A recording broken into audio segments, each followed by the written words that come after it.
तो ये दुनिया की सबसे बड़ी खबर है जो अपने चैनल एबीपी न्यूज पर आप देख रहे हैं। आतंक पर सबसे बड़ा प्रहार जो अमेरिका ने किया है। अलकायदा के मुखिया ऐमान अल जवाहिरी को अमेरिका ने ड्रोन अटैक में ढेर कर दिया है। महत्वपूर्ण यह हो जाता है कि आखिरकार अमेरिका की तरफ से यह सीक्रेट ऑपरेशन जिस तरीके से अंजाम दिया गया, क्योंकि ऐमन अल जवाहिरी जो तालिबान की सरकार जब से अफगानिस्तान में बनी थी तभी से पाकिस्तान छोड़कर अफगानिस्तान में आ गया था। वहां काबुल में शेरपुर शहर में बाकायदा मंत्री के घर में रह रहा था और जिस वक्त उसको मारा गया अपने उसी घर के बालकनी में वो खड़ा हुआ था। तो जरा सोचिए आप कि कितने अचूक अंदाज में अमेरिका ने हमला किया। ऐमान अल जवाहिरी बालकनी में खड़ा हुआ था और उस वक्त उस पर हमला साधा गया। कुल मिलाकर इस पूरे सीक्रेट ऑपरेशन को किस तरीके से अंजाम तक पहुंचाया गया होगा, कितने महीनों की इसमें मेहनत लगी होगी, ये तमाम जानकारियां जो अब सूत्रों के हवाले से धीरे धीरे कर सामने आ रही हैं, उसी के बड़े अपडेट के साथ मेरे सहयोगी आशीष कुमार सिंह हमारे साथ मौजूद हैं। आशीष, क्या जानकारी अब सामने आ रही है? देखिए, बड़ी जानकारी ये सामने आ रही है कि अमेरिका ने लगातार अमेरिका को इस तरह के उनकी एजेंसीज को इनपुट्स मिले थे रोमाना उनके विड्रॉल के बाद फोर्सेस के कि ऐमन अल जवाहिरी अपने परिवार और अपने सपोर्टर्स के साथ या तो ट्राइबल एरियाज ऑफ पाकिस्तान जो कि अफगानिस्तान की सीमा से सटा हुआ है या अफगानिस्तान में लगातार बना हुआ था। हमारे इंडियन सोर्सेज भी गवर्नमेंट के ये इंडिकेट कर रहे थे कि बहुत लंबे समय से, कई सालों से ऐमन अल जवाहिरी अफगानिस्तान में ही मौजूद था। ये जब जानकारी एजेंसीज को मिली तो उन्होंने बाकायदा काफ़ी लंबे समय तक वहां पर उस घर का इन्वेस्टिगेशन किया और इंतजार किया ऐमन अल जवाहिरी के अफगानिस्तान में उस जगह पर, चिन्हित जगह पर आने का। और जब उनको इस बात की अश्योरेंस हो गई कि वो वहां पर पहुंच गया है, तब फिर उस घर की बाकायदा रेकी की गई। जो एजेंसीज के लोग थे, अमेरिकी एजेंसीज के इंटेलिजेंस ऑफिशियल्स, उन लोगों ने जाकर के इस बात की तस्दीक की, इसकी तफ्तीश की कि वहां पर ऑपरेशन कैसे कैरी आउट किया जाए।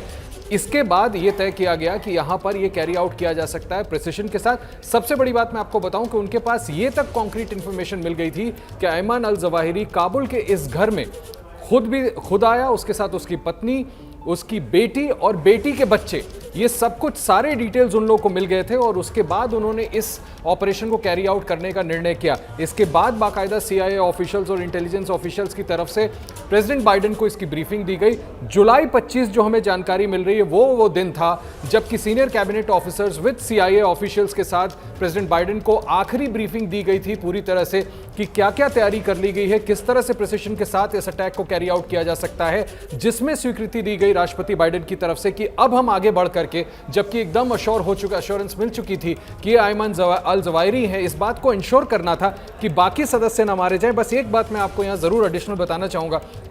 2017 में रोमाना इस जो हेल फायर का इस्तेमाल किया गया था, मिसाइल का, ये इस्तेमाल किया गया था अमेरिका द्वारा अल कायदा के ही कुख्यात टेररिस्ट अबू अल खैर अल मसरी को मारने के लिए। और उस समय यह देखा गया था कि कोई भी साइन एक्सप्लोजन के नहीं छूटे थे इसका इस्तेमाल करने पर। तब यह अमेरिका ने तय किया कि इस बार भी इसी का इस्तेमाल किया जाए, इसी के जरिए मारा जाए। और उसके बाद जुलाई 25 को जब यह निर्णय हुआ प्रेसिडेंट बाइडेन की तरफ से, तब ये 31 जुलाई को सुबह सुबह ऑपरेशन को कैरी आउट किया गया। तो ये वो पूरा प्रोसेस था जिसके तहत अमेरिका और अमेरिका की इंटेलिजेंस एजेंसीज ने ट्रैक डाउन किया, इंतजार किया। जब उनको ये अश्योर हो गया कि वो इस जगह पर अपने परिवार के साथ पहुंच चुका है, अपनी पत्नी, अपनी बेटी और उनके बच्चों के साथ, उसके बाद प्रॉपर रेकी की गई और प्रेसिडेंट को ब्रीफ करने के बाद इस ऑपरेशन को कैरी आउट किया गया। बहुत दिलचस्प जानकारी जो आपने साझा की आशीष कुमार सिंह, बता रहे हैं कितनी बारीकी के साथ बाकायदा ये पूरी योजना बनाई गई, ये पूरी प्लानिंग बनाई गई और खास ख्याल इस बात का दिया गया कि साहब जो आम नागरिक हैं उनकी किसी तरीके से जान ना चली जाए। इसी वजह से ये अचूक निशाना जो सिर्फ और सिर्फ साधा गया आतंक के सरगना ऐमन अल जवाहिरी पर। और यहां पर जिस हथियार का इस्तेमाल किया गया वो हेल फायर मिसाइल। ये हेल फायर मिसाइल, क्योंकि आमतौर पर कर्नल दानवीर जहन में यह आता है कि मिसाइल है तो मतलब बड़ा सा धमाका होगा, सब कुछ तहस नहस, लेकिन यह हेल फायर मिसाइल अपना काम भी कर गया और इमारत तो पूरी की पूरी साबुत नजर आ रहा है ढांचा। हाँ जी, हाँ बिल्कुल। इसमें AGM 114 हेल फायर का इस्तेमाल हुआ। ये Hellfire missile basically air to ground missile है जो एंटी टैंक वेपन है, लेकिन इसका इस्तेमाल पिन पॉइंटेड टारगेट्स के ऊपर भी किया जाता है जो अर्बन एरियाज़ के अंदर होते हैं। जैसे आशीष ने बताया कि कैसे मजहरी को निकालने के लिए इसी मिसाइल का इस्तेमाल किया गया। दरअसल इस मिसाइल के ऊपर एक ब्लास्ट फ्रेगमेंटेशन स्लीव चढ़ाई जाती है, जिसकी वजह से छोटे छोटे फ्रेगमेंट्स के अंदर वॉरहेड फटता है और जहां पर टारगेट करता है जिस इलाके में, जैसे फॉर एग्जांपल जो अभी हम देख रहे हैं कि एक कमरे के अंदर कमरे की खिड़कियां उड़ी हुई हैं और वहां पर उसने टारगेट किया है, तो बेसिकली वो सिर्फ वहां पे जो ह्यूमन एलिमेंट है उसको निकालने के लिए ही इस्तेमाल किया जाता है, उससे उसी का ही नुकसान होता है और पूरी बिल्डिंग को इसके ऊपर कोई फर्क नहीं पड़ता। इट इज अ क्लासिकल मुझे लगता है इसको आपको और विस्तार से और डिटेल से और सरल भाषा से समझाना चाहिए दर्शकों को। हेलफायर मिसाइल, देखिए ये Hellfire missile air to ground missile 114R इसका इस्तेमाल हुआ है, क्योंकि यही एक मिसाइल है हेलफायर कैटेगरी के अंदर जो अर्बन वॉरफेयर यानी कि शहरी इलाकों में इसी मिसाइल का इस्तेमाल किया जाता है। और ये मिसाइल इसीलिए बनाई गई है कि इससे कोलैटरल डैमेज बहुत कम हो, यानी कि सिविलियन का या निर्दोषों का नुकसान ना हो।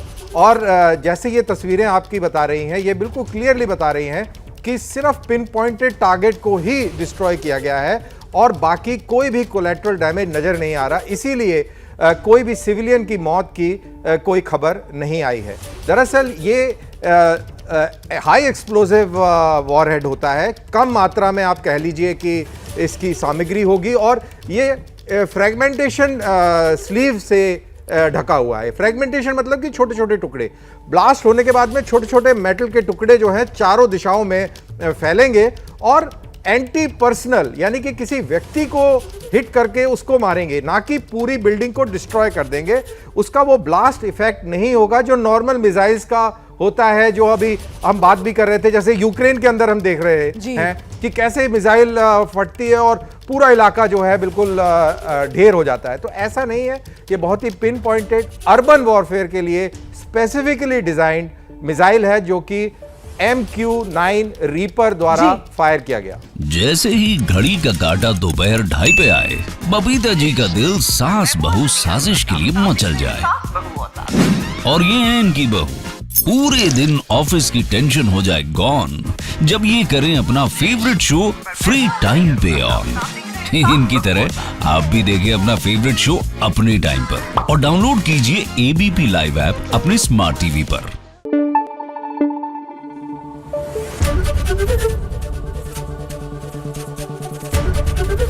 ABP न्यूज आपको रखे आगे।